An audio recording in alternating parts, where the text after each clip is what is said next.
Good evening, participants. I, Chaitanya Bansal, on behalf of Team Corporate Law Advisor and CII, welcome you all to the second session of our live channel on ADR laws. Under this unique concept, the participants will be provided updates taking place in the laws relating to ADR throughout the year 2021, followed by in-depth analysis of important topic. The sessions shall be moderated by Vishwam Jindal sir, who is an advocate specializing in arbitration, litigation, and online dispute resolution. Before we begin the session, I would like to request all the participants to please be on mute. During the session, if any participant has any query, please feel to post it in the chat box and we will duly consider it. With these words, I now hand over the dice to Vishwam sir. Thank you. Thank you, Chaitanya, for that introduction. Welcome everybody to the second session of the webinar series. I think I'll just dive in. So if you attended our first webinar series in January, Bhalla, Mr. Puneet Jindal, and Mrs. Sangeeta Mehrotra, we have the same panelists today. So I won't them.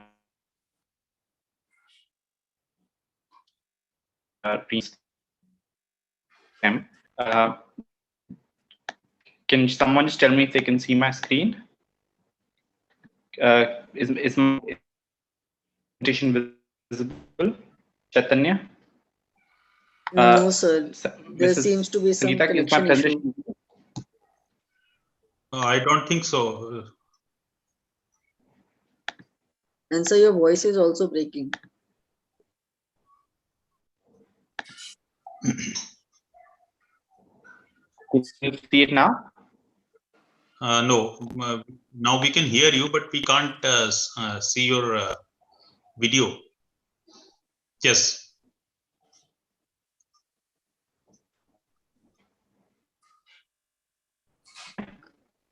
Still appears to be some glitch.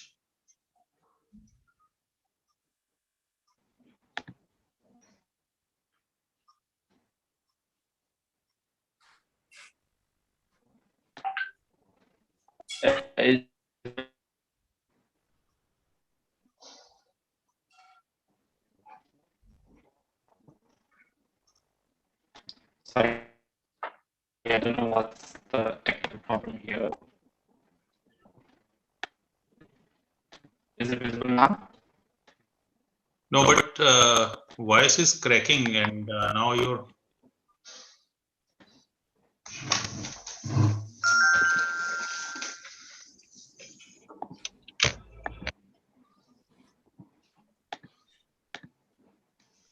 Sorry for the technical issues. I'm not sure. It was working just now. We did the testing.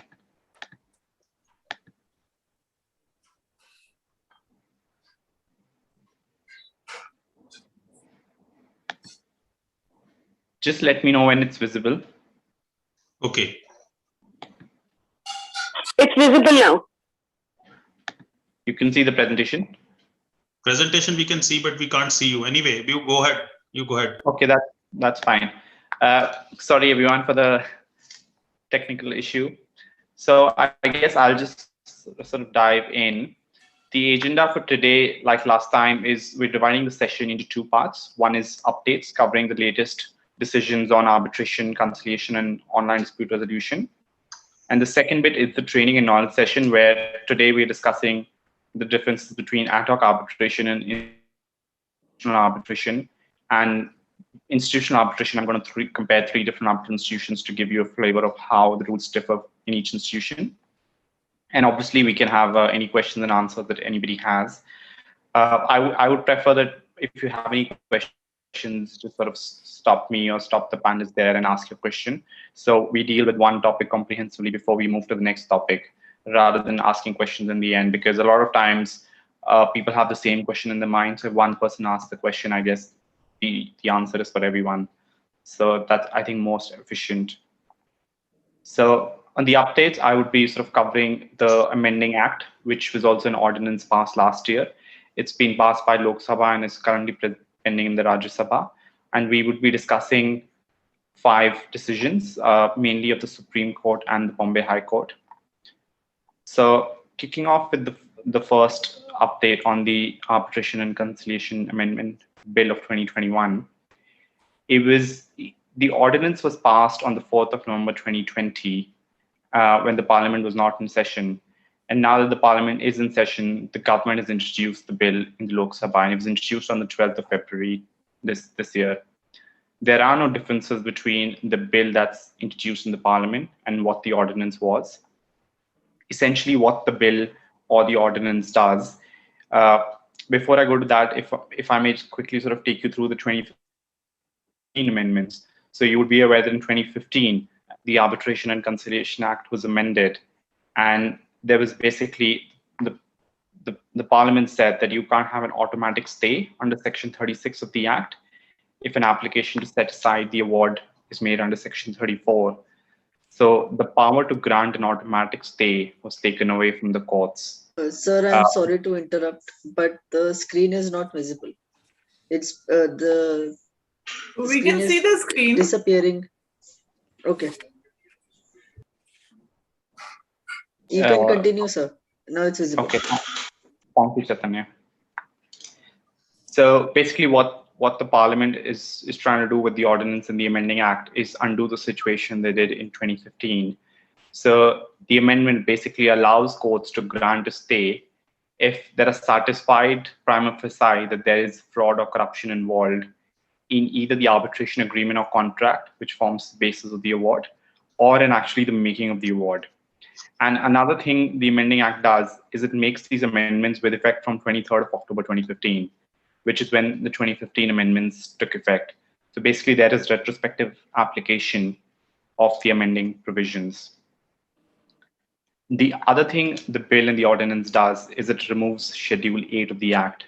Now, you may remember that Schedule 8, when it was introduced, created a lot of controversy because it introduced various qualifications that one had to fulfill before he or she became an arbitrator. One of the qualifications, of course, was, you had to be a practicing advocate in India, have to have 10 years of experience.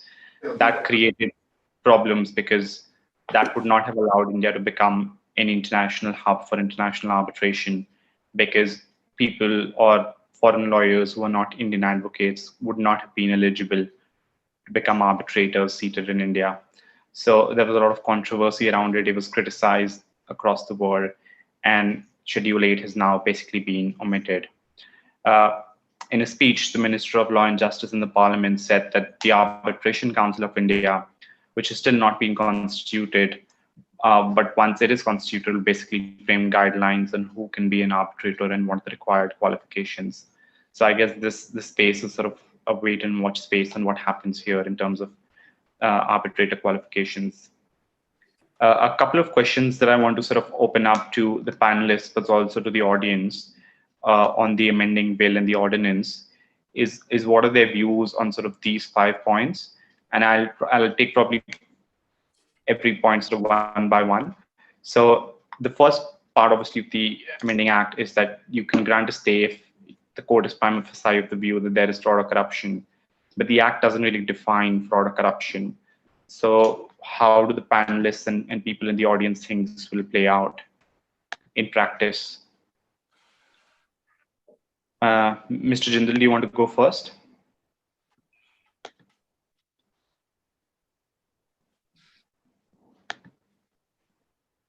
You are on mute, sir. Yeah. I just want to apprise about 2-3 things. Now, this very issue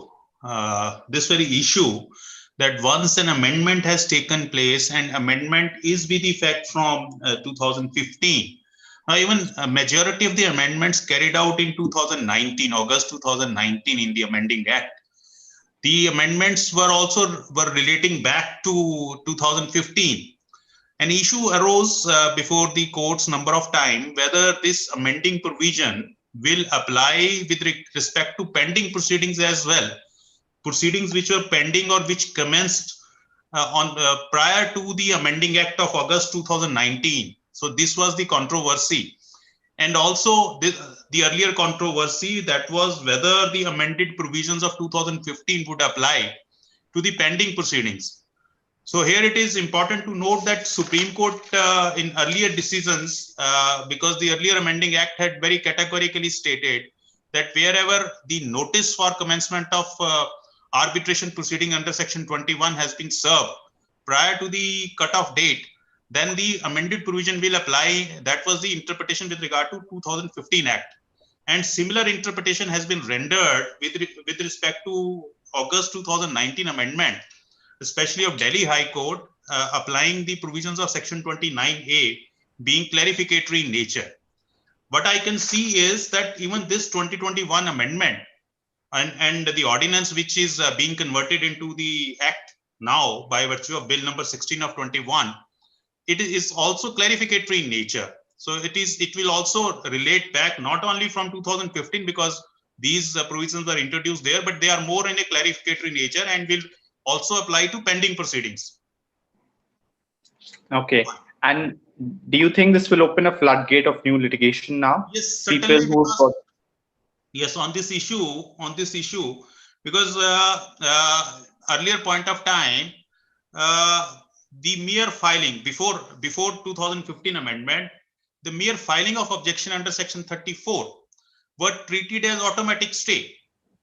An award comes into being, and award against award, aggrieved party moves a petition under Section 34 for setting aside of that award. The moment petition is filed and notice is issued, it was treated as an automatic stay. Now that defect was tried to be cured by 2015 Act, but by virtue of that Amending Act, they gone to the extreme end that the appellate court will not be able to grant stay, or the stay what to be granted by the court deciding proceedings under Section 34. They made it very difficult for them to grant stay, but discretion of the court was introduced by virtue of an amendment in Section 34. Now, Section 36 is being amended to give a limited scope. The appellate court, which will exercise power under Section 37, has been empowered to grant stay only in two circumstances. That is, if it is affected by fraud or corruption. But I believe that these two expressions ought to have been elaborated and defined, and some contours of these expressions been laid down by the legislature. Otherwise, it can play a lot of havoc with the arbitration proceedings.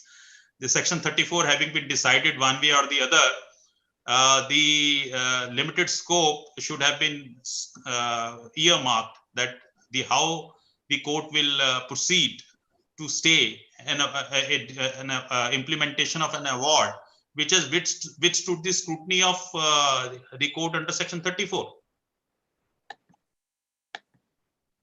Right.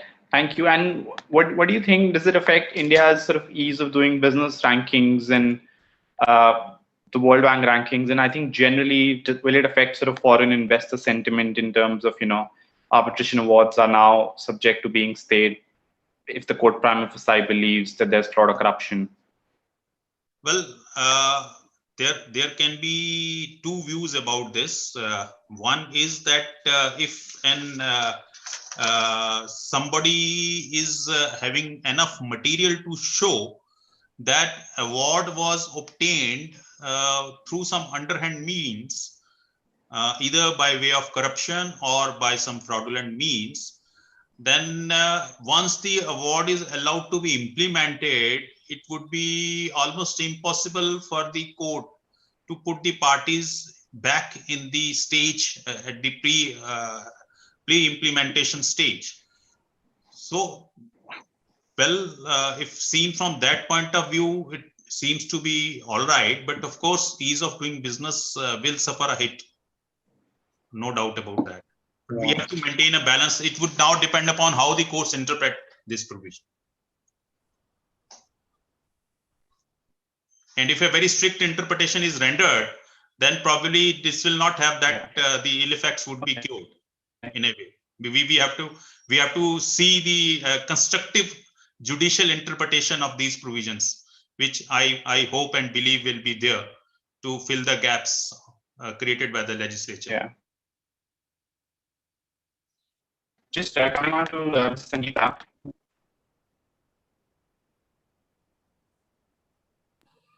Yes, Vishwam. Hello. Okay. Yeah. Vishwam, I think.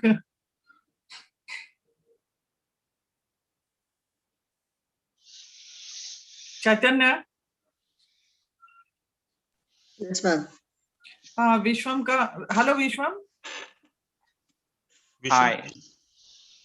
Can you hear me? Rita is there. Rita has joined. Rita Kohli. Rita ma'am, unmute. Oh, I'm sorry, I was on mute. It's okay.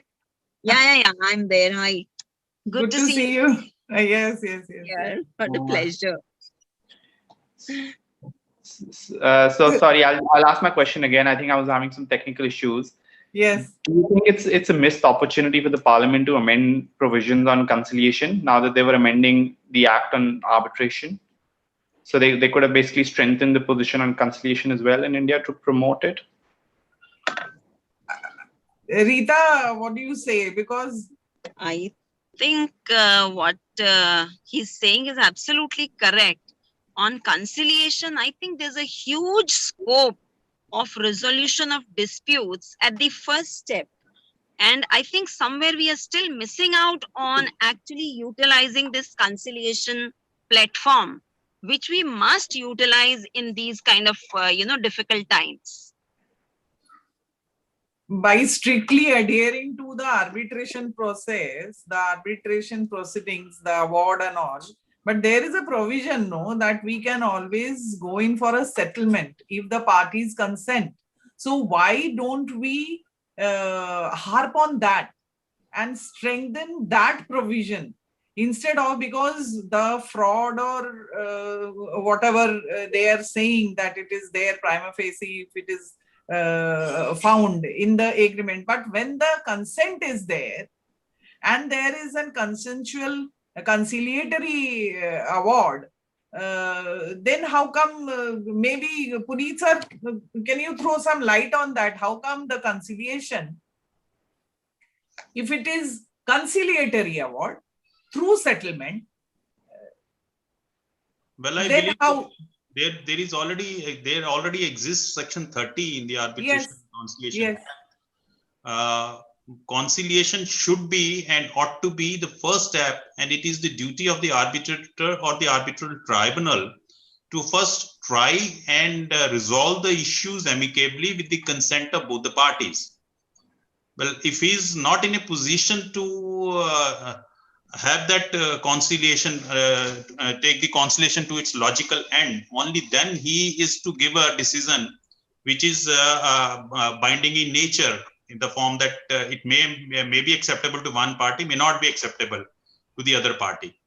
But at the first instance, the arbitrator is duty bound to strike a conciliatory note between the respective parties, maybe two parties or three parties, or find a way out that everyone is happy.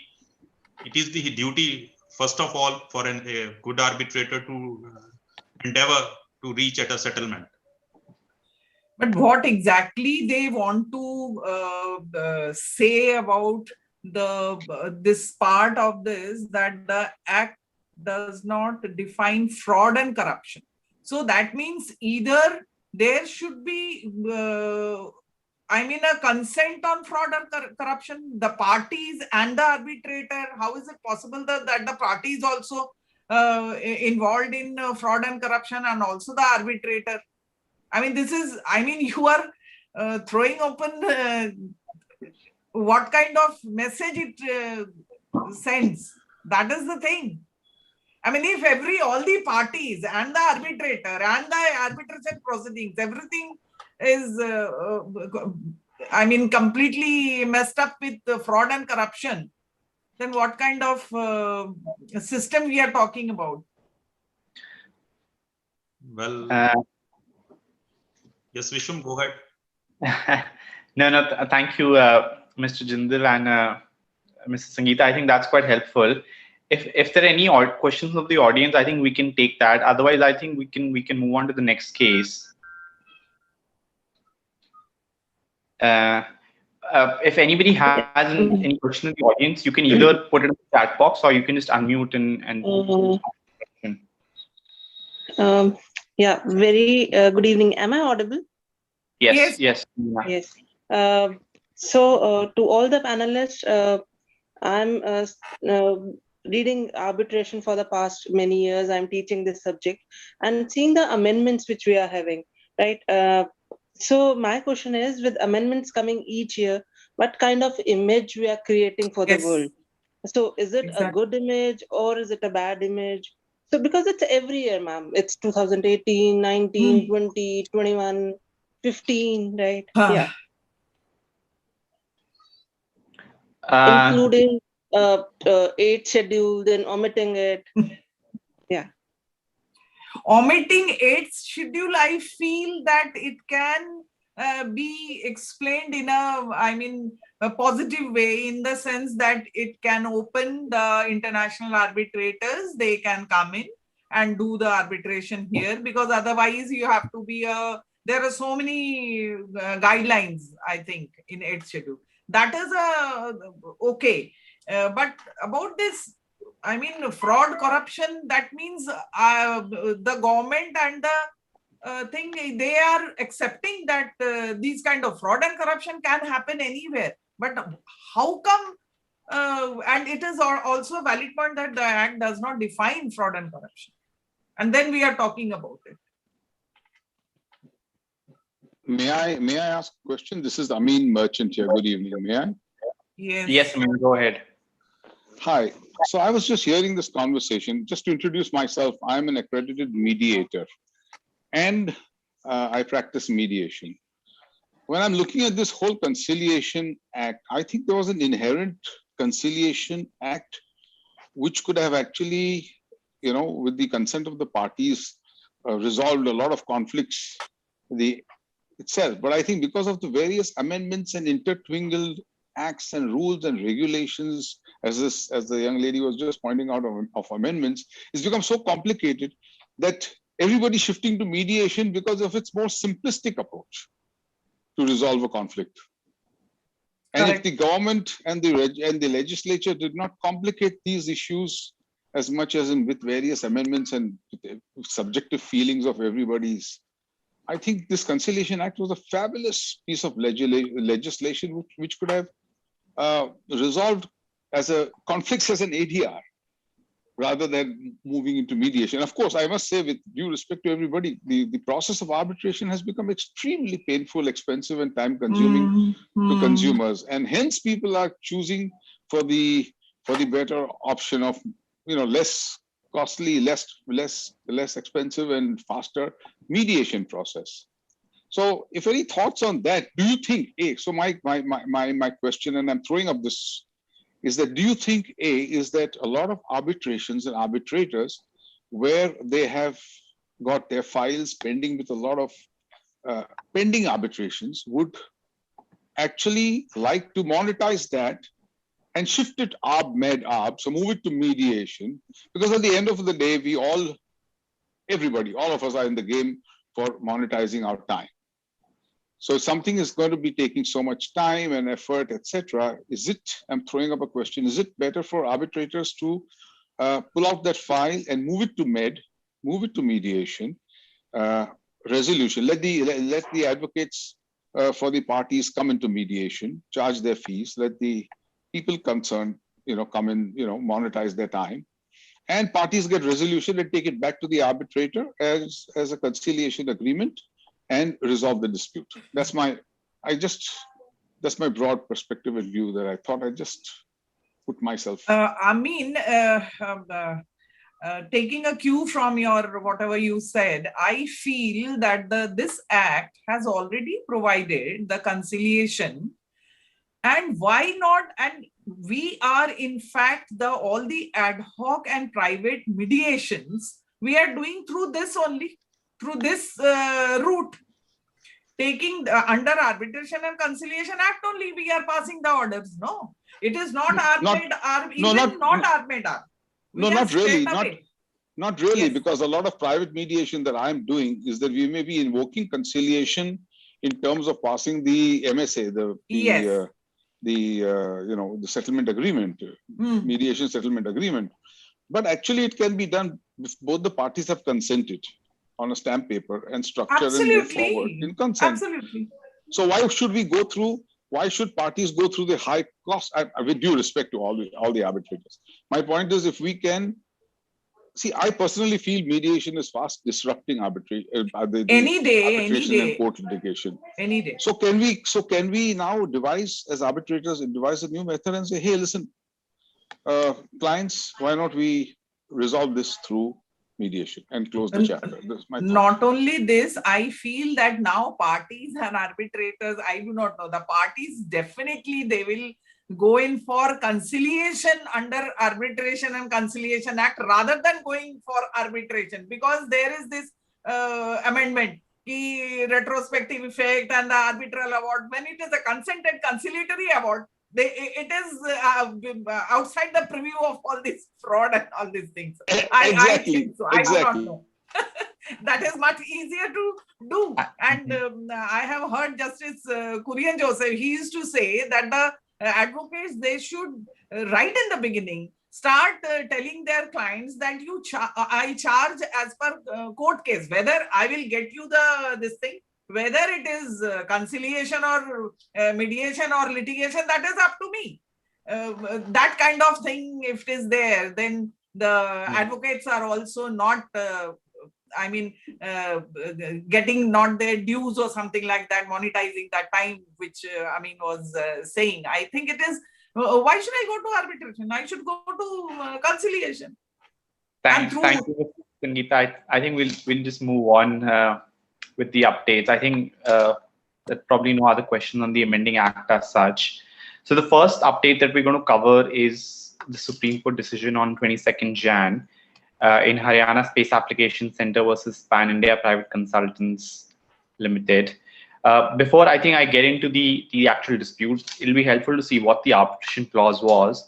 And for those of you who attended last month's webinar, we went into depth on how to draft an arbitration mediation clause and the governing clauses. So this was the arbitration clause in the agreement. And essentially, I want you to focus on the highlighted sections. And if I may read. Says all questions, disputes or differences arising under and out of or in connection with the contract shall be referred to two arbitrators, one arbitrator to be nominated by HOC, Haryana, and the other two to be nominated by the vendor. In the case of the said arbitrators not agreeing, then the matter will be referred to an umpire to be appointed by the arbitrators in writing before proceeding with the reference. And then there is the sort of standard provision. So this was the sort of arbitration clause in the agreement. And essentially what happened was that there were project delays. So this was basically about the contract was under SLA, so service level agreement, to modernize land records in the state of Haryana. There were delays which led to HOC essentially encashing the performance bond guarantee. The Delhi High Court then stayed HOC's encashment, and they appointed Mr. Anurag Rastogi, who at that time was the IAS Principal Secretary to Government of Haryana, as nominee arbitrator. This was went up to the Supreme Court through the High Court. There were various issues connected with delay and the award not being rendered in time. Essentially, the Supreme Court decision is on a more limited issue, which is on Section 12.5, read with the 7th schedule of the Act and whether that's mandatory or not. So basically, the Supreme Court said that it's mandatory and non-derogable. Now, for those of you who've been doing arbitration, you would know that Section 7th schedule and Section 12.5 deal with who can be an arbitrator and the fact that arbitrators have to be independent, impartial, and neutral. So in this case, the Supreme Court said that the Principal Secretary to the Government of Haryana is ineligible because he had a controlling influence in the appellant company, being a nodal agency of the state. And the relevant para, if I may just read out, which is the second point on the slide, he said that the agreement was invalid under Section 12.5 of the Arbitration Conciliation Act, read with the 7th schedule. Section 12.5 of the Act provides that notwithstanding any prior agreement to the contrary, any person whose relationship with the parties or counsel falls within any of the categories specified in the 7th schedule shall be ineligible to be appointed as an arbitrator.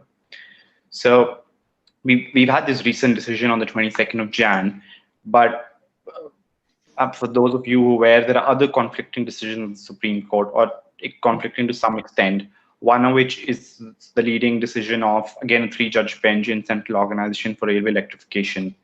Now, I want to open it up to the sort of the panel and audience, especially Mr. Jindal. What do you think about this conflict? Is there a conflict between the decision in Haryana Space Application Center and the decision in the railway electrification case? Yes, I would little elaborate it a little further. Am I audible? Yes, sir. Well, fundamentally, in this HOC case, the Supreme Court was approached only under the provisions of Section 29, capital A. Now, Section 29, capital A, as you all know, mandates. There was an amendment earlier in 2015, and then it was in August 2019. The 2015 Act amendment says that the arbitral tribunal is supposed to decide within a period of 12 months from the day they enter into reference.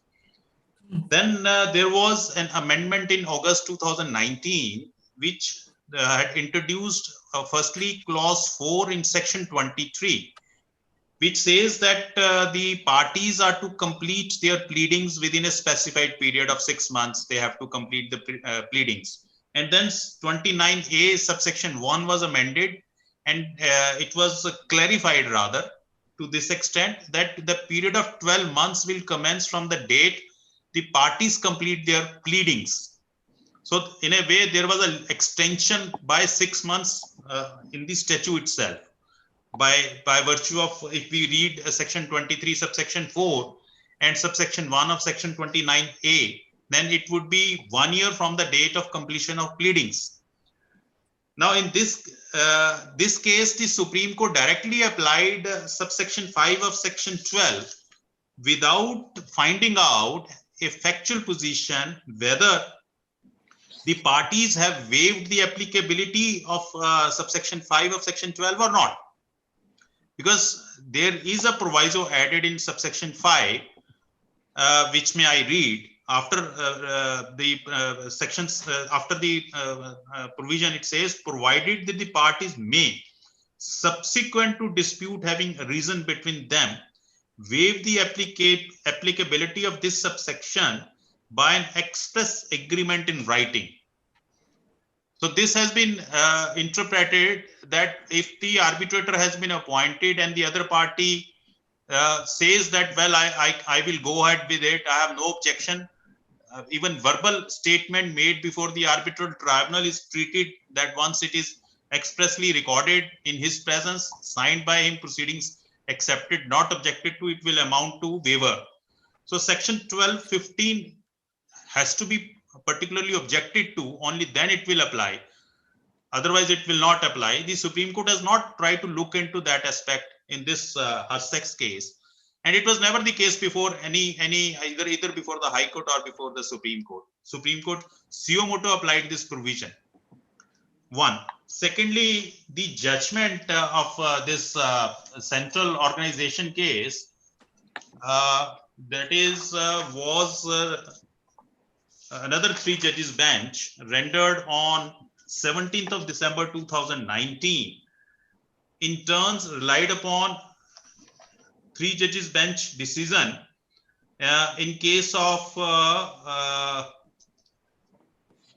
yes, the two judgments they had relied upon. One was Perkins Eastman Architect, and the other judgment which they have relied upon was that of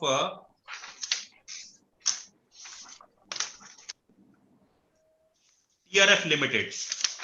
The citation of TRF Limited is 2017 volume 8 SCC page 377. So relying upon these two judgments, the Supreme Court had held that when there is a panel of arbitrator and nominee arbitrator is appointed by the respective parties, then even if one party is related or having that inclination towards one of the party, it is balanced. So this is what's para 37. Vishwam, can you display that para of judgment on the online? No, I don't have it right now, unfortunately, online. Okay. I'll just read it. In that central organization case, the Supreme Court was interpreting the amended provisions of clause 64 of the general conditions of contract in respect of railways, where the general conditions had dealt with both the situations as prescribed in section 12 subsection 5. That is, either the party have objected to for the related party, or there is a waiver. So in case when there is an objection by the party of the related party under section 12(5), even in that situation, the railway clause provide for retired railway officers, and that clause was upheld by the Supreme Court by saying, I will read those particular lines.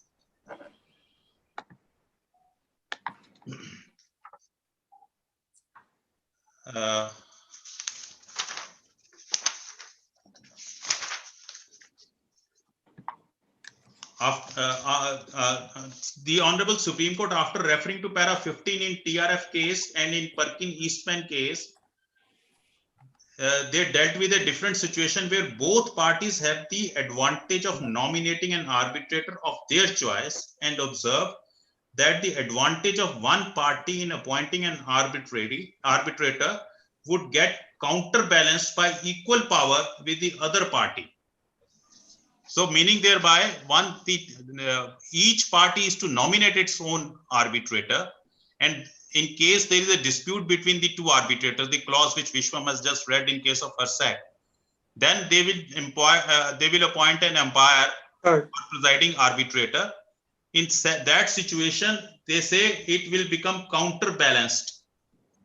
So that decision which 3 judges bench still was holding the field has neither been discussed in HOC's case, or rather on the contrary, straight away the Supreme Court came to the conclusion that it is violative of section 12 subsection 5 and schedule 7. So there is a direct conflict in my view, and the subsequent decision, without dealing with the earlier decision of the same 3 judges bench, I would say is per inquiry. Thank you, Mr. Jindal. I'll quickly move on to the next case now. Again, a very, very interesting case. It's a decision by the division bench of the Bombay High Court. Very recent, again, 29 January of 2021 in Aniket Investments versus Janapriya Engineer Syndicate. Just by way of background, so this was a dispute under a share subscription and shareholders agreement between shareholders. So it's a typical shareholders dispute. Concerns some land in Telangana. And what you can see on the screen is basically the shareholders agreement. I think what we need to focus on is clause C, which is underlined. So the seat of the arbitration was Mumbai, and 20.3 said that the agreement and the rights and obligations of the parties hereunder shall be construed in accordance with and be governed by the laws of India. Subject to the provisions of Article 20.4, the courts of Hyderabad shall have exclusive jurisdiction to try and entertain any disputes arising out of this agreement. Now, I guess there are 3 things to take away from that. 1, the arbitration agreement said that the seat is Mumbai. 20.3, it says subject to provisions of Article 20.4, Hyderabad courts have exclusive jurisdiction. So there was a dispute between the parties on which courts have jurisdiction and how it will play out. The single judge of the Bombay High Court said that when 2 courts have jurisdiction, first being the court where the cause of action is located, and second where the court where the arbitration actually takes place, so the seat, the parties can decide which court has exclusive jurisdiction. So this was the law sort of previously, in terms of the fact that when there is an arbitration clause, 2 courts would have jurisdiction. One where the cause of action is located or the cause of action arose, and the second is where the seat of the arbitration is as per the agreement. And in terms of these two courts, the parties can decide which court has exclusive jurisdiction. So by that logic, the single judge said that the courts of Hyderabad have exclusive jurisdiction because it's essentially the agreement says so. Subject to here, even though it was subject to 20.4.1, the single judge said that subject to should be interpreted as notwithstanding. This was appealed to. Complicating. Sorry? No, Vishwam, I was just thinking when an arbitration agreement or whatever it is.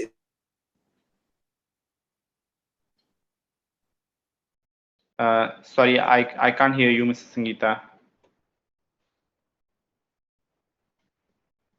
Am I not audible? I can hear you now. I can hear you now. It's okay? No, Yeah. I was just thinking that when these clauses are being put into the agreement, there are counsels from both the sides. Both the parties are there.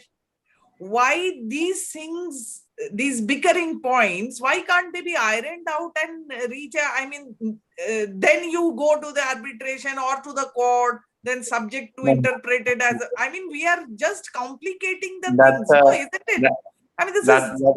That's a very relevant and very valid point. No, that is the valid point, I think. Everybody now.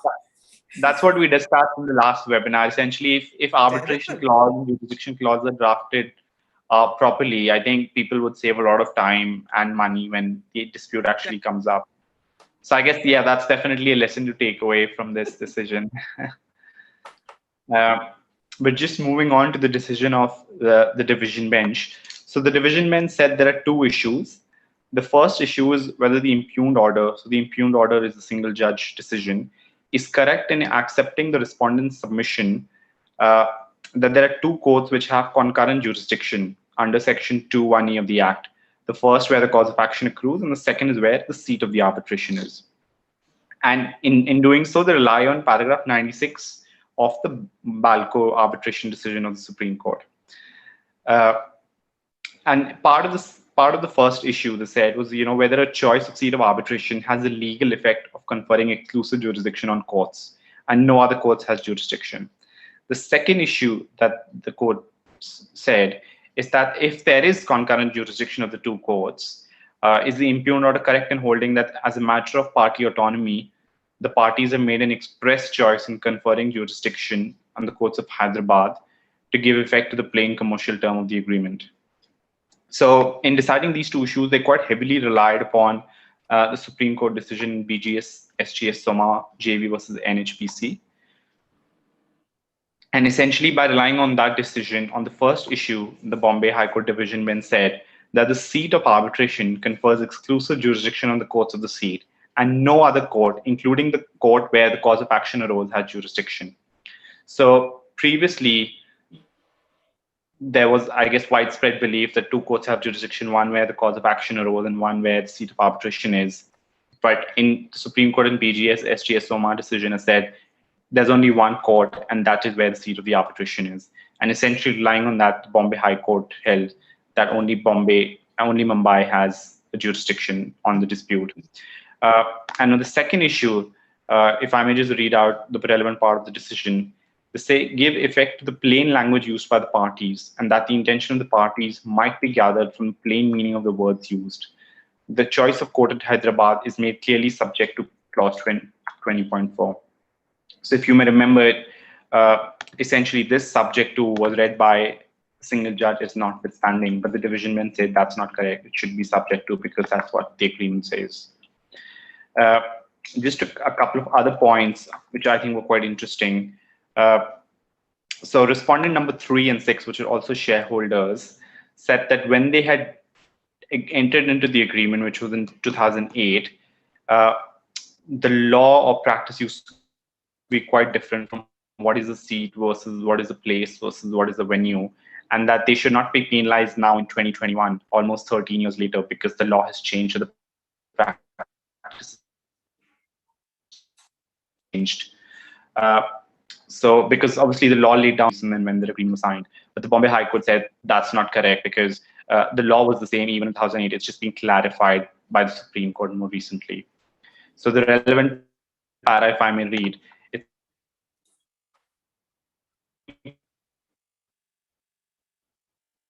court in BJS, SGS handle para Vishwam, your this thing is interrupted. Can you hear me? Your voice was interrupted. Okay, sorry. Is it better now? Now it's okay. Okay, perfect. Observed that even when parties use the expression venue of arbitration proceedings with reference to a particular place, the expression arbitration proceedings would make it clear that the venue should be read as seat. In the present case, the language of the agreement in clause 20.4.2c is clear and specifically refers to Mumbai as being the seat of the arbitration proceedings. Thus, we are of the opinion that there is no basis for reading Mumbai as the venue, only because effect has to be given to the choice of courts as Hyderabad, which is itself subject to the later clause 20.4. So essentially, I guess it goes back to what Mr. Sangeeta was just saying. If the agreements are clear, then when the dispute actually comes up, a lot of the time and cost and hassle can be saved by the parties. But it also obviously comes into the point, which respondent number 3 and 6 were making, was when the agreement was signed in 2008, seat was different from venue. And what they meant in this agreement, which is this clause, is that the venue should be Mumbai, but the seat should be Hyderabad. But the Bombay High Court said that's not correct because it expressly says seat and not venue. So I guess it's quite important that when members of the CI and other businesses actually draft their jurisdiction arbitration clauses and governing law provisions, it's very expressly and clearly set out what the intention is and what courts should have jurisdiction. So this is on this case. I don't know if any of the panelists have any views on this decision or if there are any questions from the audience before I move to the next decision. This is called labyrinth of law. Absolutely. I feel, am I audible? Yes. This is labyrinth of law. Now, I hope that Mediation Act does not come up with all these things, these kind of things, then they will kill the mediation also. No. Yes, nothing will be left. I mean, at least now we are having, am I audible? Hello? Am I audible? Yes, we can hear you. I'm saying that we have to be crystal clear. There is no point going round and round. If it is a venue or seat, I mean, what is the intent? We must see. Rather going, I mean, in the nitty-gritty, this is too much. So then it comes the section 30. Everybody should take this thing under section 30, settlement. It's, in a way, it is good, sir. In a way, it is good. They are pushing us into the this thing in the future of mediation and conciliation. That's all. May I explain the practical difficulties, Sangeeta, ma'am? Yes. Actually, I had happened to deal with few matters of similar nature. You see, there are a lot of complications, especially now in our system of litigation. The seat decides the fate most of the time. For example, I'll give you the litigation which I personally handled in Chandigarh High Court.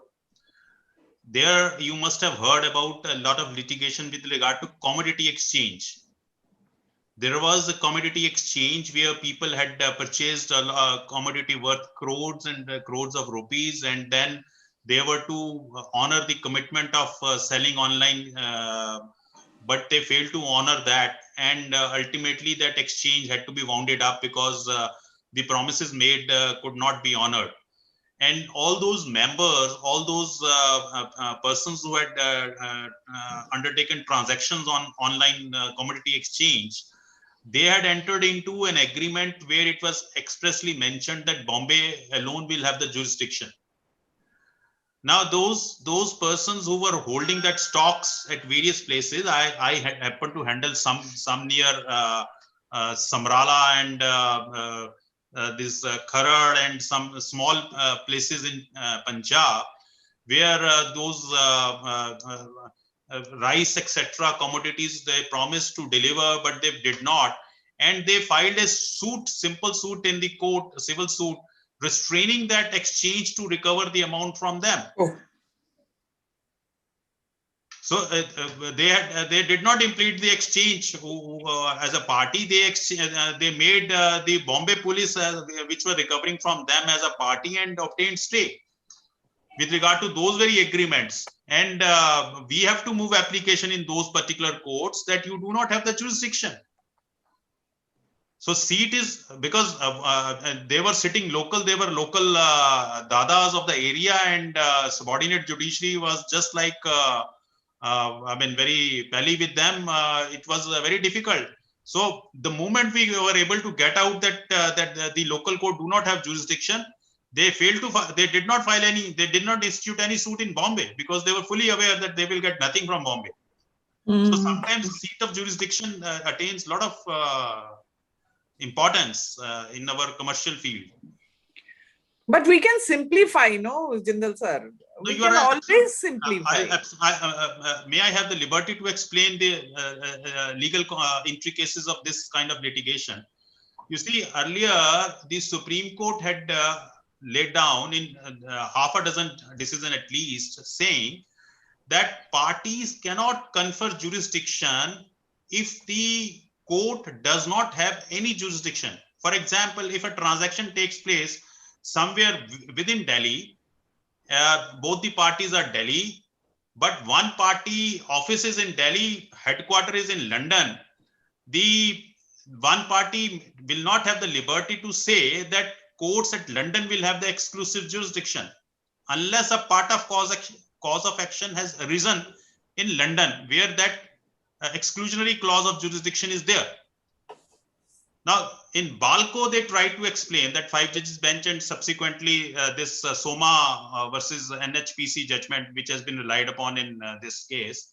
The Supreme Court said by fiction, if an agreement is executed and that agreement contains the seat of arbitration, then it would be by fiction of law assumed that the court, that the place where that place is mentioned, agreement is deemed to have been signed at that place, and therefore part of cause of action is deemed to have arisen there at that place. Therefore, if the court which has been specified in the contract as the seat of arbitration is mentioned, that means the parties have mutually agreed to exclude other jurisdiction, and such a clause has to be enforced. So that is the basically nitty-gritty of this whole issue. Thank you, Mr. Jindal and Mrs. Sangeeta. I'll move on to the next case. So the next case again is a very interesting decision of the division bench of the Bombay High Court, rendered on the 22nd of Jan in Valentine Maritime Limited versus Kreuz Subsea Limited and ONGC. Essentially, the factual background is that ONGC entered into a contract with Valentine to construct a subsea pipeline. Valentine then subcontracted to Kreuz. In May 2020, Kreuz submitted invoices for 4.7 million that ONGC certified. Valentine did not dispute the invoices, but raised operational issues because of delays, etc., mostly during the lockdown when India was in lockdown. And then they essentially claimed liquidated damages for the delay and issues relating to bank guarantees, which were not provided in time. And ONGC had already paid to the contractor, which was Valentine. So Kreuz, which was the subcontractor, initiated Section 9 proceedings for interim relief. The single judge of the Bombay High Court ordered Valentine to deposit 2.4 million in court and directed ONGC to deposit the same amount if Valentine fails to pay. So this was an appeal basically to the division bench of the High Court.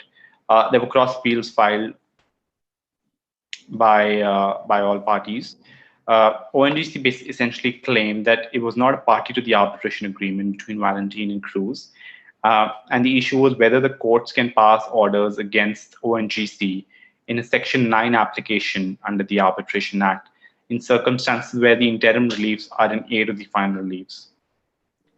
So the court, Bombay High Court, essentially relied upon a couple of other decisions, again of the Bombay High Court as well as the Supreme Court. 9 can be invoked only. And it said, and I quote, jurisdiction under Section 9 can be invoked only by a party to the arbitration Section 9, however, does not limit the jurisdiction of the court to pass orders of interim measures only against party to an arbitration agreement or arbitration.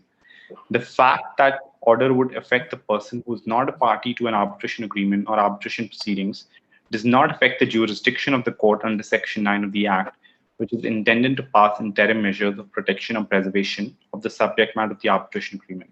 So essentially, the crux is that a Section 9 application can be filed only by a party to the arbitration agreement, but on the respondent side, you can claim relief against any party who is not party to the arbitration agreement from the court. And there are various paragraphs essentially to go on to give examples of how Section 9 reliefs can be claimed against people who are not parties to the arbitration agreement, but relief can be directed against them in Section 9. So maybe I'll read out the relevant parts so you get an idea on what the breadth and scope is of claiming relief.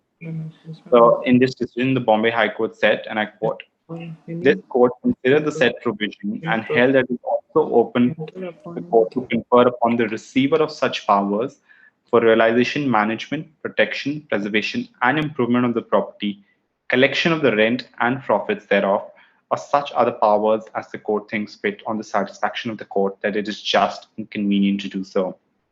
The interim measures can be for management, protection, preservation, and improvement of the property, which is the subject matter of an arbitration agreement." So in Section 9, the court can, of course, appoint a receiver.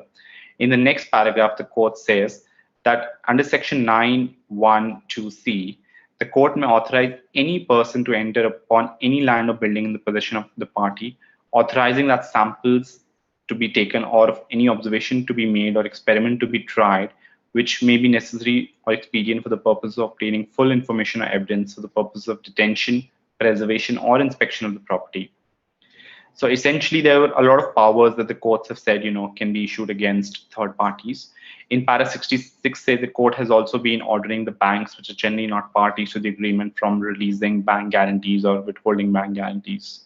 So basically, this decision went on to explain various reliefs that can be claimed under Section 9 against third parties. Yeah, so essentially it's the same thing. So I won't read these paragraphs, but a very interesting question came up before, or was argued before the High Court, which was not previously been argued in the Supreme Court, is whether an unsecured debt can be converted to a secured debt. Because essentially, if Valentine was ordered to pay 2.4 million in court, or if ONGC had to do it on their behalf, then essentially an unsecured debt would have been converted into a secured debt. So Valentine contended that no case was made out by Kreuz for seeking relief in the nature of attachment before judgment.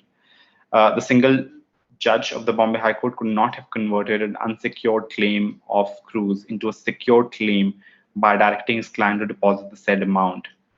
The court, however, did not agree with Valentine's submission, and they said that the Honorable Supreme Court has, for the purposes of Order 38 Rule 5, said that even though you cannot convert an unsecured debt into a secured debt, that does not essentially apply to Section 9 proceedings. So Order 38 Rule 5 only applies to a civil suit, but under Section 9 application, the courts can essentially order parties to deposit money in court. So even if that is essentially converting unsecured debt into secured debt, then that's fine. The court has the power to do that. So just want to see if there are any questions from the audience on that decision, or if there are any expert thoughts from the panelists. I guess an interesting decision on Section 9 against third parties, but also on the position of converting unsecured debt into secured debt, because generally enforcement is a problem when it comes to arbitration or substantive disputes generally. Mr. Jindal, do you have any thoughts on that? Well, Order 38 Rule 5 is provision for attachment before judgment. Well, that was only because the Bombay High Court was dealing with a case which was cited before them of the Honorable Supreme Court, which was in the context of Order 38 Rule 5. So that is why the court had to deal with that provision. Otherwise it was not relevant for our purpose. Otherwise,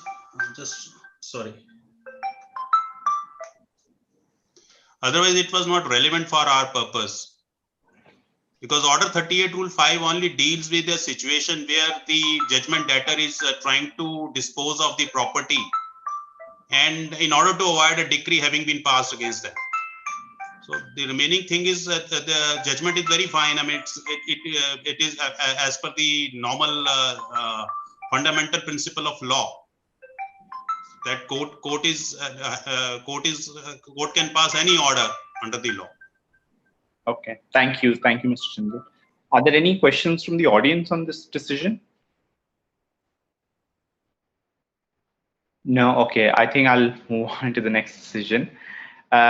So this one is actually a decision just 2 days ago of the Supreme Court in the High Court of Judicature of Madras, represented by its Registrar General versus MC Subramaniam. Essentially, the factual background is that there was a dispute between the parties on a hire purchase agreement. And during the pendency in the High Court, the parties entered into a private and out-of-court settlement. The appeal was withdrawn, but the registry refused to refund the court fees to the appellant. Now, the legal background is that Section 69A of the Tamil Nadu Court Fees and Suit Valuation Act provides for refund of court fees on settlement disputes under Section 89 of the CPC. The submissions before the court were that if the court had referred the parties under Section 89 to a mediation and arbitration and they had settled, the court fees would have been refunded. However, because this was a private out-of-court settlement completely unconnected with the High Court, the registry can refuse to refund the court fees. Now, the Supreme Court said that cannot be true.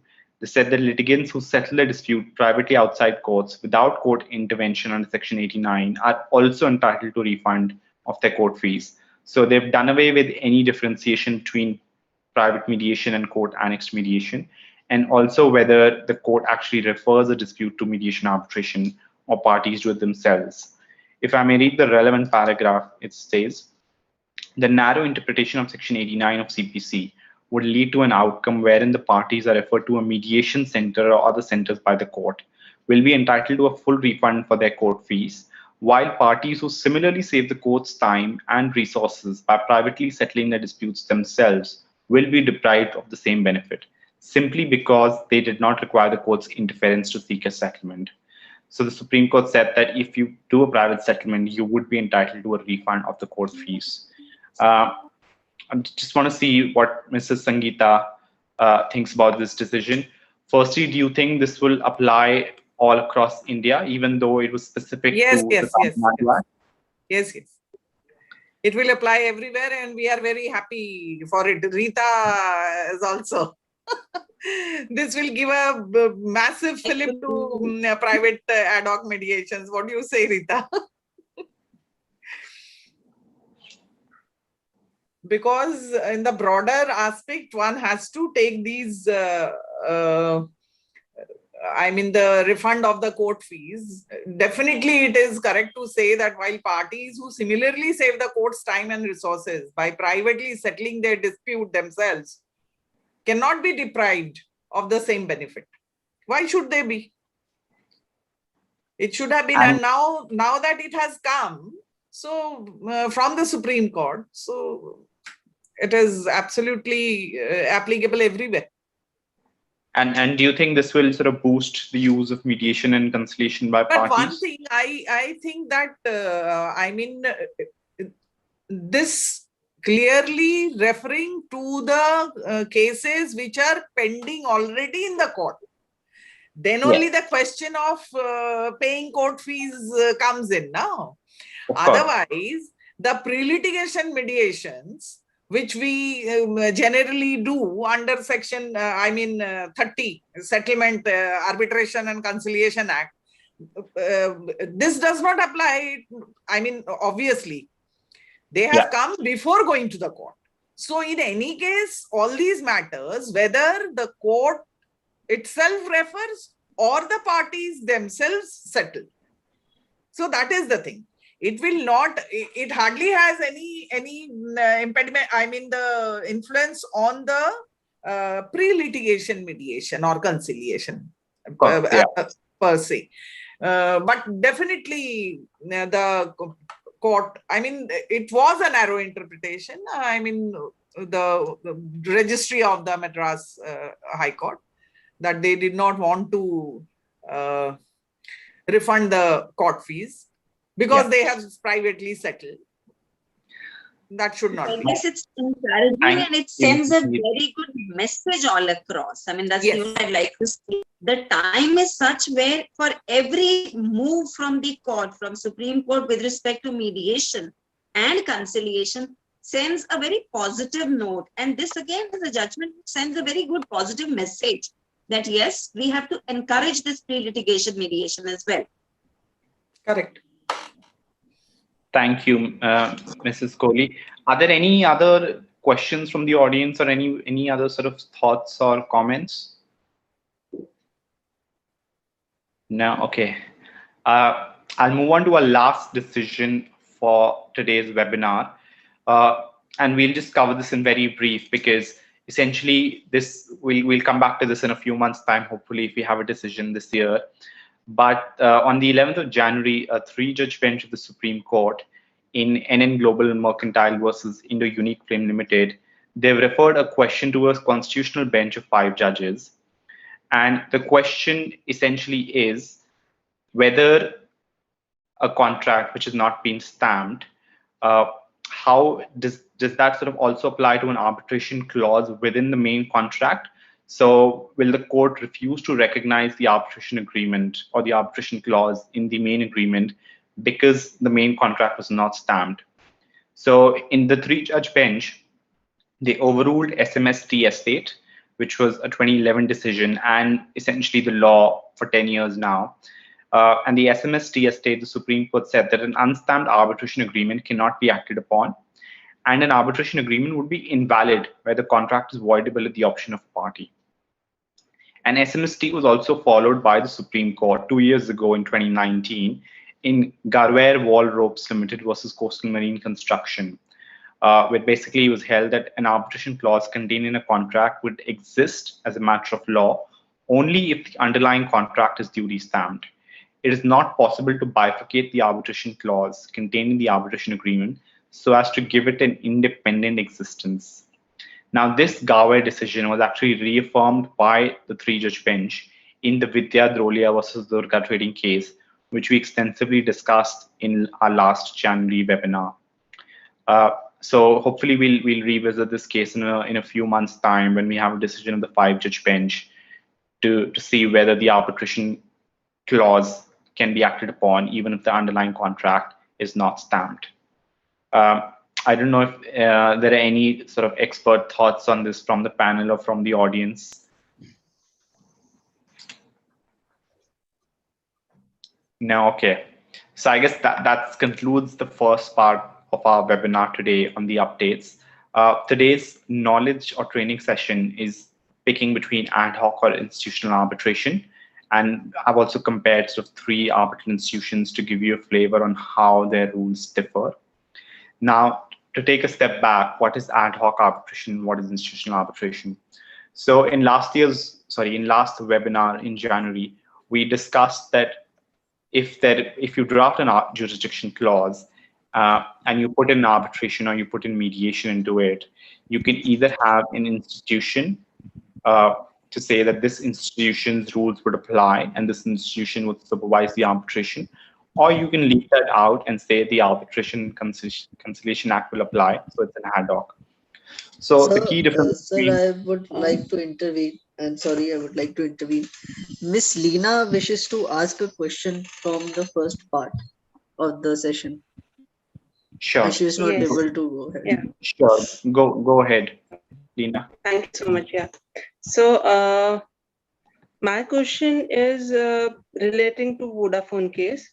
It's basically regarding retrospective taxation, which India has done, and it's related to arbitration also. So I want to know the panelists, their views, whether what Indian government has done is correct, and the view of ICJ. What is your view on this? If you can share some points, I will be really thankful to you. I hope I'm think, audible. yeah, we've heard your question. Thank you for that. I think because it's not specifically dealt with in this webinar, I think it'll be unfair to put the panelists on spot. I think what we can do is you can email me later, and we can obviously discuss it offline. And similarly, you can discuss it offline with the panelists as well. But I'm not keen to sort of take up this question because we haven't really discussed retrospective tax and Vodafone decision and the ICJ decision in today's webinar. Okay, because it was related to arbitration, so I thought it's okay, sir. Thank you so much. Okay. Yeah. Thank you, Veena. So yeah, moving on with ad hoc institutional arbitration. So I guess the key distinction between ad hoc and institutional arbitration is if your arbitration is governed by a specific institution's rules and supervised by them, then it's institutional arbitration. Whereas if it's not done by institution, if it's just done by the parties themselves, then it's ad hoc. So there are a couple of features which make a very big difference whether your arbitration is ad hoc or institutional. The first one is an appointment of an arbitrator. So what I've done for this training series is I've picked 3 institutions. I've picked WebNyAI, which is an online dispute resolution institution. I've picked MCIA, which is Mumbai Center for International Arbitration. And I've picked DAC, which is the Delhi International Arbitration Center. So I guess all of you probably know about the institutions. If not, you can sort of check out their websites. So when it comes to appointment of an arbitrator, I think all of us know that the parties can either mutually approach the courts to appoint an arbitrator, or they can go to an institution if the institution permits so. So for instance, MCIA permits that if you have an ad hoc arbitration clause, you can still come to the MCIA secretariat and ask them to appoint an arbitrator instead of going to the court. The only other remedy there is to go to the court unless the parties can mutually agree on the arbitrator. Similarly, there are similar rules under the WebNyAI dispute resolution rules as well. So if the parties want, they can approach the WebNyAI secretariat and the WebNyAI secretariat would appoint an arbitrator. Whereas if it's institutional rules, then it's interesting to see how they differ. So depending on what the parties want, WebNyAI can appoint an arbitrator within 24 hours if it's very urgent. The MCIA prescribes for 2 different limits, 14 days and 28 days. But they wait for 28 days before the party can appoint. And the DAC appoints arbitrators in 51 days if the parties cannot mutually agree to an arbitrator. So challenges to arbitrators. So of course, if it's ad hoc, there is no institution above you. And if you want to challenge an arbitrator can be on various grounds. So if the arbitrator is not independent, not impartial, he or she is biased, he or she doesn't have sufficient time to give to the arbitration, they're not an expert, they don't understand the issues. So there can be various reasons why parties want to challenge an arbitrator and get a replacement. Obviously, when this is done, and it's not very common, it's actually quite rare, it can lead to immense delays and costs. So that is a very, very big hurdle or very big disadvantage or con for ad hoc arbitrations. In institutional arbitrations, however, there are provisions to deal with challenge of arbitrators and replacement of arbitrators. So all 3 institutions in our case that we're discussing, WebNyAI, MCI, and DAC, have those rules. In DAC, you actually have to pay a fees of rupees 10,000, which is not the case under the WebNyAI dispute resolution rules and the MCIA rules. Supervision of arbitration proceedings. So I think I covered this briefly before in the introductory slide. In ad hoc, there is no institutional supervision. You've got 1 arbitrator or 2 arbitrators or 3 arbitrators. And whatever they decide is essentially whatever they decide. There is no supervision to supervise their work. There is no sort of secretariat to help them with anything. On the other hand, most institutions will have a secretariat or registry. So in case of WebNyAI, they have a secretariat. In case of MCIA, they have a secretariat as well as a council. And at DAC, they have a committee which supervises the arbitration. Consolidation of proceedings. This is again a very, very big factor when it comes to complex or multi-party arbitration, specifically if you're talking about construction disputes or multiple shareholder disputes or even trade disputes where there are multiple parties connected. There are different agreements. Oftentimes we've seen that there are different agreements if it concerns construction or if it concerns the project or a complicated sort of trade facility agreement, etc. And there are different agreements, each having either similar arbitration clauses or sort of identical arbitration clauses. So if you have institutional arbitration, you can actually require consolidation of proceedings. So if there are four, so to give you an example, for instance, if there is a claimant called X, he in one transaction he could have 5 different agreements with 5 different parties, say A, B, C, D, E. And if all of them have the same arbitration clause, for instance, they have all a WebNIA dispute resolution clause, then they can go to the WebNIA secretariat and ask for a consolidation of all these 5 arbitrations into one arbitration. So instead of paying fees to 5 different arbitrators, you can have the disputes resolved just through one arbitrator when the proceedings are consolidated.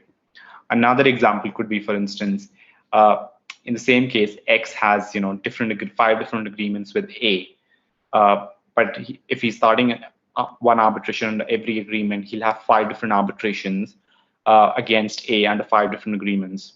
Now, if it's ad hoc, he cannot ask for a consolidation. So there are 5 different arbitrators looking at similar issues, and it's a massive problem because if there are similar issues in 5 different arbitrations between the same parties, then they could lead to conflicting awards.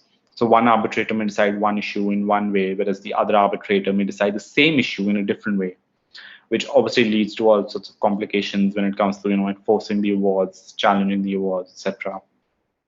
So institutional arbitration is a big sort of plus point of fact, much better there because then you can consolidate your arbitrations. And WebNIA, MCI, DAC all have a consolidation provision in their rules, whereas in ad hoc, no such procedure is available.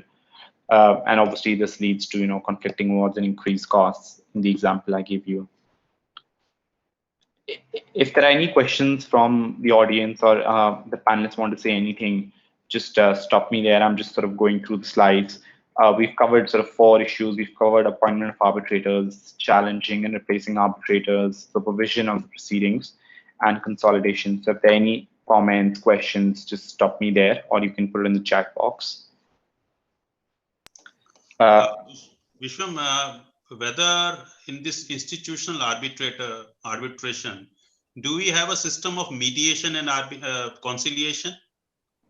Yes, so a lot of institutions have various mechanisms. So one is obviously purely arbitration, one is purely mediation, and then there's also sort of ARB, Med-ARB, where you start with an arbitration, but during the arbitration you realize that there is scope for a settlement. So then you can switch to mediation, and if the mediation is not successful for various reasons, you can come back to arbitration. So I haven't actually covered that here per se, but there is a lot of question, Vishwam. I have a question. That suppose parties come to all these institutions for the arbitration per se, but what prevents the parties not to settle through Section 30 under that Act? They can always switch on to that. It is not mediation, it's conciliation. With the consent of the, they can always. Yeah, they can. Yeah, they can definitely. I mean, and that applies in ad hoc as well as in institutional. So that option is available to all parties.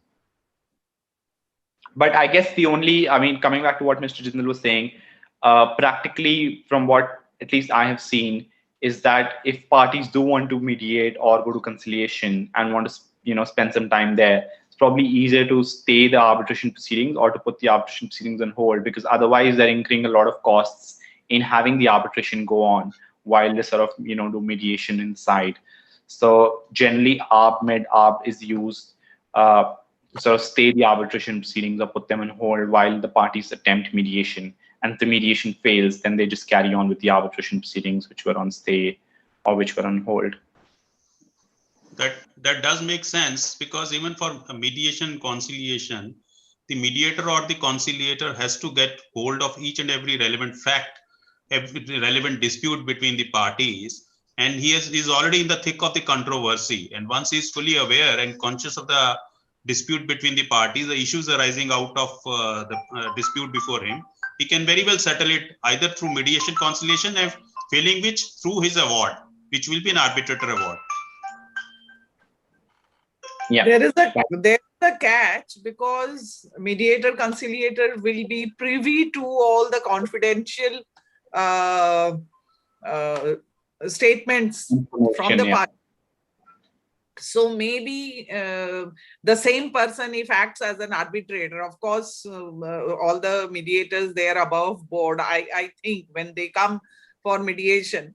But still, some say that the same person should not be the arbitrator if they already have been acted as the conciliator and mediator, because of that confidentiality, this thing, that it can cloud their So then award. that person can always Of course, sir, if I'm sorry, if the parties consented that no, we want you to arbitrate, I mean do the matter, but in that case, if they consent, then there is no point going into the arbitration. Then through the conciliation, I mean the settlement only, we can go ahead for a conciliated settlement. There is no point going back into arbitration. And I think the institutions, the way the litigants are not very aware about the plus points of the mediation, the same way the people who are approaching the institutions for arbitration, I think the institutions also, they can, at least they can tell them that here is the conciliation also you can try, if I mean the awareness building. Thank you, Mr. Sangeeta. Yes. I'm a hardcore mediator conciliator. That is why all the time. May I just add one thing, if I have the permission? Yes, Rita. Yes, Mr. Kohli. Yeah, Sangeeta, if you recollect, the acclaimed mediator of our country, Mr. Sriram Panchu, once the similar situation came before him, and where he invariably suggests what he evolved the methodology to promote mediation is, he actually wrote his award, kept it in sealed cover, still gave the opportunity to parties that they can mediate and settle, otherwise it may go either way. Okay. And once the parties knew that the award is in sealed cover, the moment it opens up, it could be, win or lose situation. Correct. So then they ultimately said, no, we would like you to mediate now. So that's how he himself only, despite giving an award, he mediated as well that matter. Yes. So because there mediation, can be so many ways of because mediation also mends the relationship, whether it is personal relationship or the commercial business relationship, because after all, the businesses are run by human beings who has emotions. Always the emotional this thing is there, even in businesses. And otherwise also, I guess mediation comes out win-win for everybody. Absolutely. So, then you know what we are in for. Correct. Thank you. Thank you. I'll move on to the next point. So this is again quite important. Appointment of emergency arbitrator for urgent interim relief. If you attended the last webinar we did in January, we discussed the Amazon case where the Delhi High Court essentially recognized emergency arbitrators awards. Now, if you have, again, that was SEAC, that was Singapore International Arbitration Center, which do have an established procedure of how emergency arbitrators would be appointed and what their mandate would be. There are similar rules in institutional, in our case, under the WebNI rules, MCI rules, and DAC rules. But in ad hoc, of course, there is no, if you look at the Arbitration and Conciliation Act, and we discussed this last time in January webinar as well, that there is no provision under the Act to appoint an emergency arbitrator, either the parties appointing one or the court appointing one.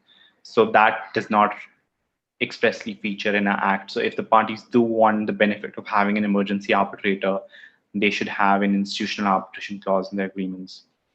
And all three institutions, like I said, they do have a mechanism for emergency arbitrators: the Delhi International Arbitration Center, Mumbai Center for International Arbitration, and WebNI. It's quite interesting to see what they charge for the emergency arbitrator, because there is a big difference. So the cheapest one is WebNI, which is an online dispute resolution institution.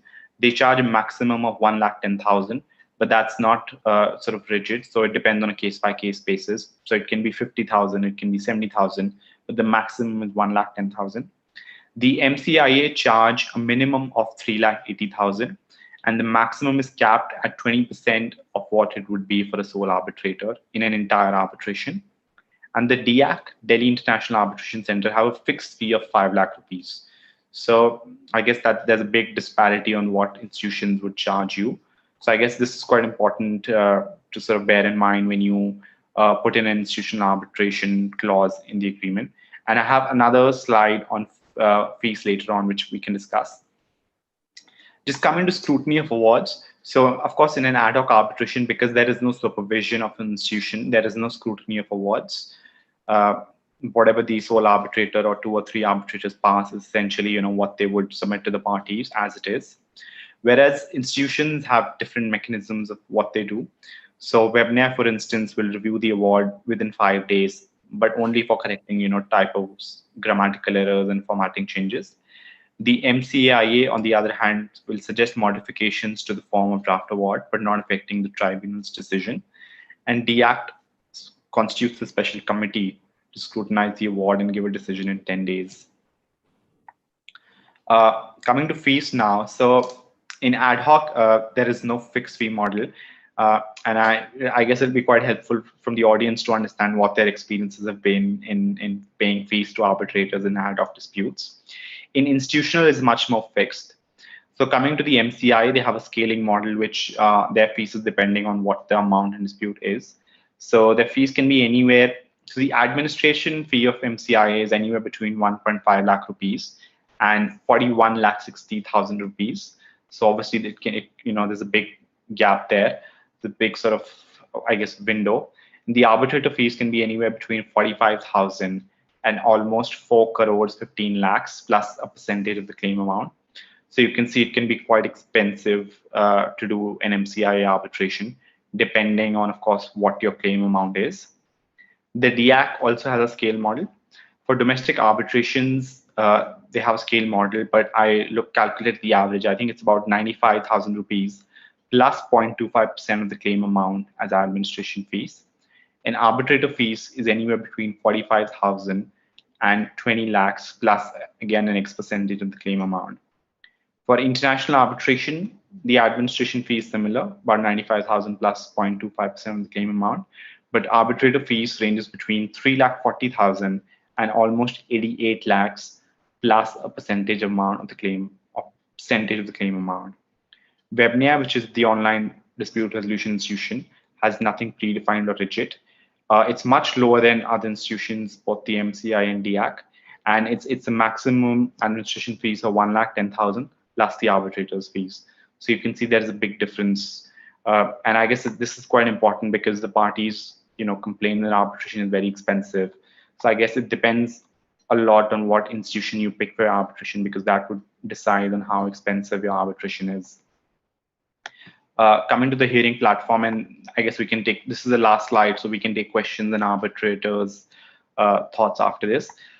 In ad hoc, of course, if you're doing an online arbitration, or even if you're doing a physical arbitration, there would be elements of online into it.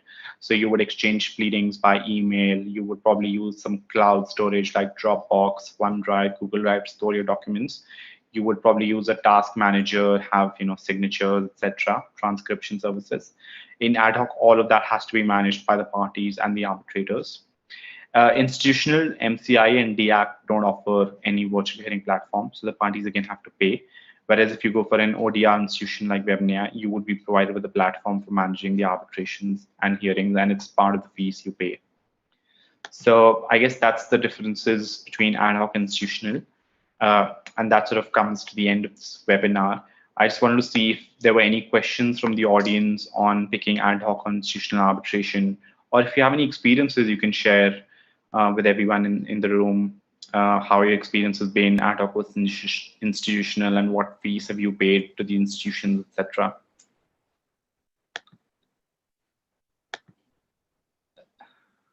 No, okay. I guess then that sums up the webinar for today. A recording will be available on YouTube.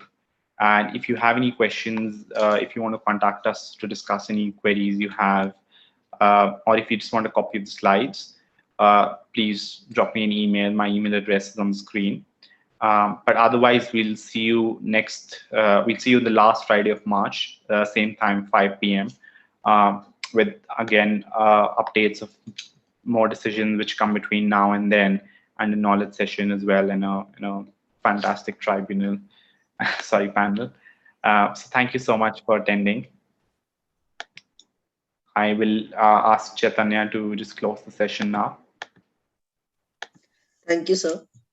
Thank you, participants, for attending our session. And thank you, experts. And special thank to Rita Kohli ma'am for participating and sharing her experiences and views in today's session. So see you, participants, in the next session. Till then, goodbye. Take care, stay home, and stay safe. Thank you so much. Thank you. Thank you.